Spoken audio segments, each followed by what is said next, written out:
When I first started Cyberpunk Edgerunners, I thought, oh cool, they included locations from Cyberpunk 2077, like the memorial park near Arasaka Tower with the holographic koi fish, or, of course, important locations like the Afterlife bar. So it seemed like a great idea to make a video of all of the major locations in Cyberpunk 2077 that were featured in Edgerunners. And in doing research and some exploration, that was when I discovered that the number of locations shown in Edgerunners that you can find in Cyberpunk 2077 is staggering. In fact, after working on this video, I think it might be possible that pretty much every single shot is somewhere you can actually find in Cyberpunk 2077. So here is Mapping Out Cyberpunk Edgerunners. For this part, I'll only be focusing on the first 5 episodes of the anime. If you guys enjoyed this, let me know so I know to go ahead and make a second episode with the second half of the anime.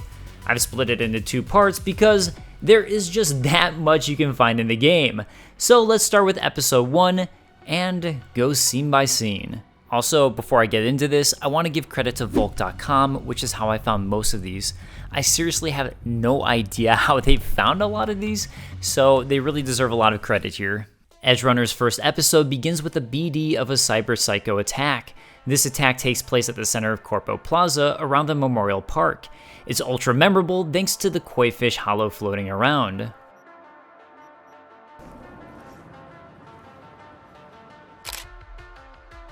We then cut to David Martinez's apartment. This apartment is pretty much identical to V's starting apartment.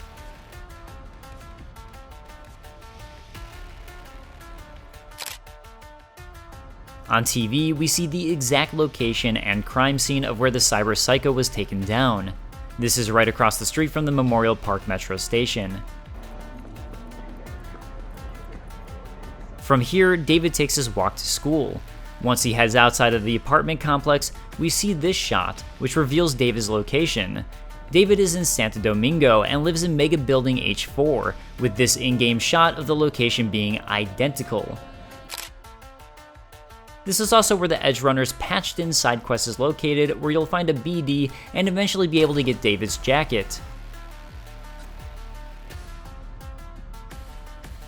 We can also spot the various locations from David's walk. David is heading from his apartment to the Willison Street Rapid Transit Station. Along the route, you can spot the exact intersection where the armed robbery is taking place, and Willison Street Rapid Transit is exactly the same in the show as it is in the game.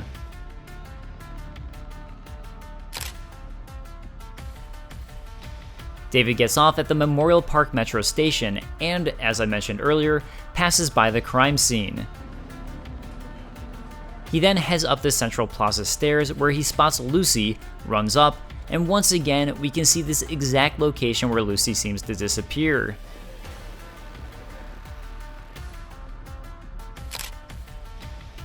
David then jogs over to Arasaka Tower, another prominent feature of Corpo Plaza. After school, David's mother, Gloria, drives him home back from Corpo Plaza to Santo Domingo. They're stuck in traffic and get caught in the crosshairs of a shootout.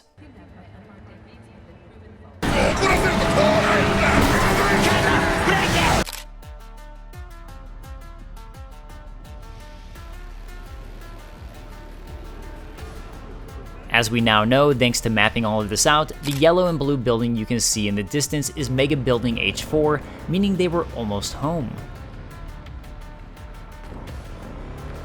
David and his mom end up in a hospital right afterwards. Amazingly, even this interior can be found in the game, but in-game, it's actually a psych ward and the location of the gig Cuckoo's Nest, which automatically started for me as I was trying to get this footage. So another mission knocked out thanks to mapping this out. The in-game location for this is in Rancho Coronado. At the end of the episode, David decides to go to his Ripper Dock to get implanted. David's Ripper Dock is also located in Santo Domingo, northwest of Megabuilding H4.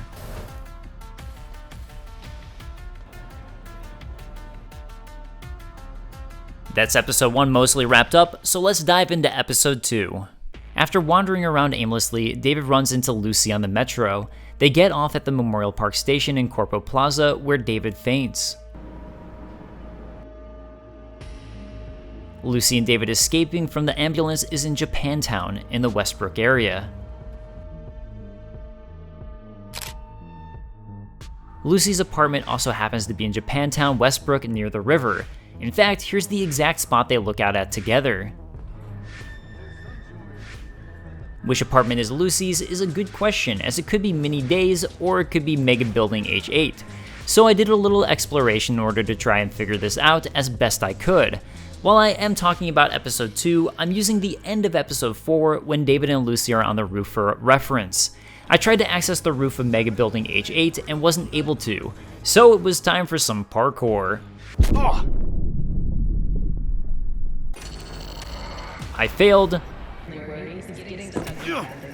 a lot, and eventually I decided to try to start from a different building, climb up that one, and then parkour from there.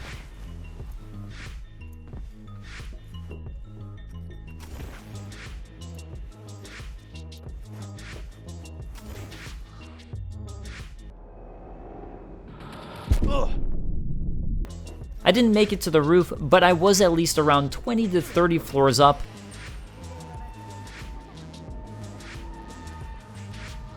And while the game was glitching out quite a bit, I did manage to get this shot, which, bear in mind, wasn't even at the roof. Next, I climbed to the top of Minnie's Day, which was much easier to do, and got this shot. As it turns out, the shot from Minnie's Day roof is a near identical angle to the shot from Lucy's roof. Did the team take liberties to just get the most interesting shot for the anime? Probably, but it's still fun to try to figure this out. Speaking of those creative liberties, the inside of Lucy's apartment complex, while located in Japantown, is identical to the inside of Judy's apartment complex from Cyberpunk 2077, located in Watson's Kabuki. Try to step inside Lucy's apartment, and you'll end up outside. Episode 3. When David goes to meet Maine at a warehouse for his first gig, this warehouse can be found at Santo Domingo's Rancho Coronado, or I should say a warehouse that looks extremely similar in a location that looks similar.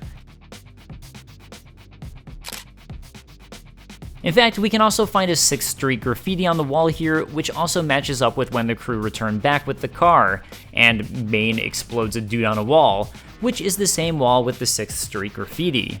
The Arasaka driver and bodyguard drinks at a bar after losing fights, jacked in coke. This bar minus the sign can be found in Vista del Rey, Haywood. There's also a gig in there, Old Friends, which I also decided to take a break and do.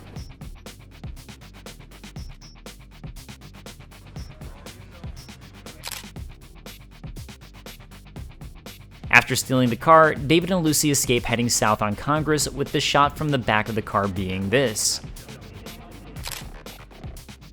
Meanwhile, the heavy traffic during the chase scene can be found here, overlooking Megabuilding H6.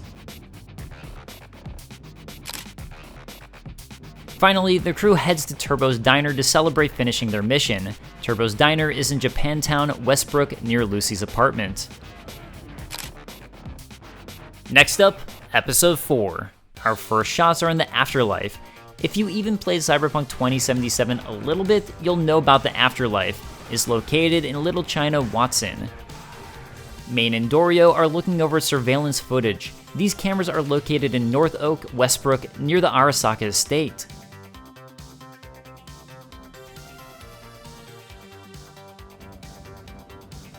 David heads out with a package to deliver from Aldo's garage in Santo Domingo's Rancho Coronado.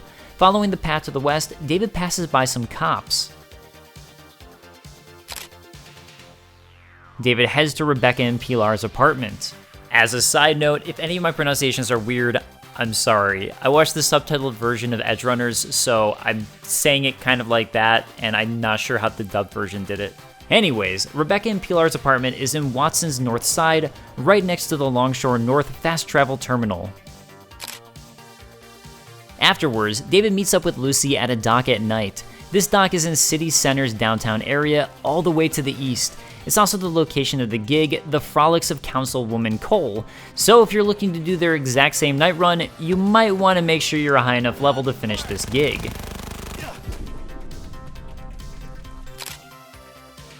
They run south along the dock and eventually end up at this location.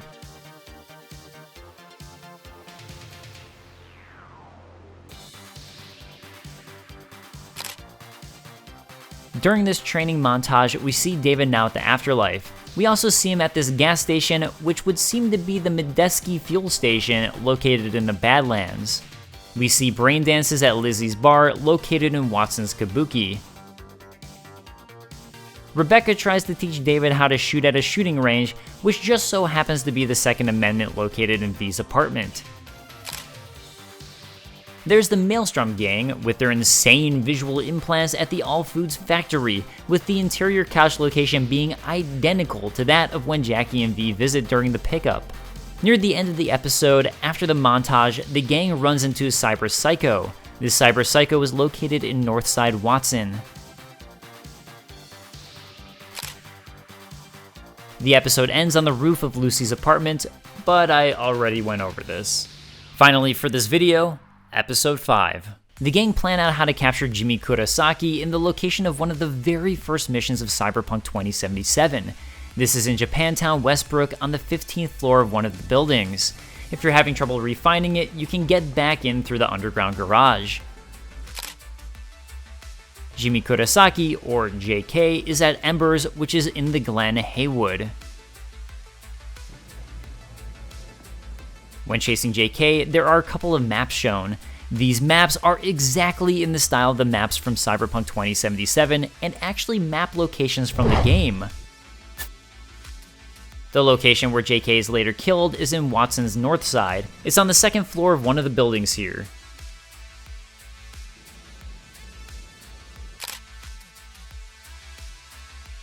And there you go. Let me know if you'd like to see the second half of the season, and once again, major props to Volk.com. I don't want to take any credit away from their amazing work finding a lot of these, and I'll see you next time. Later, guys.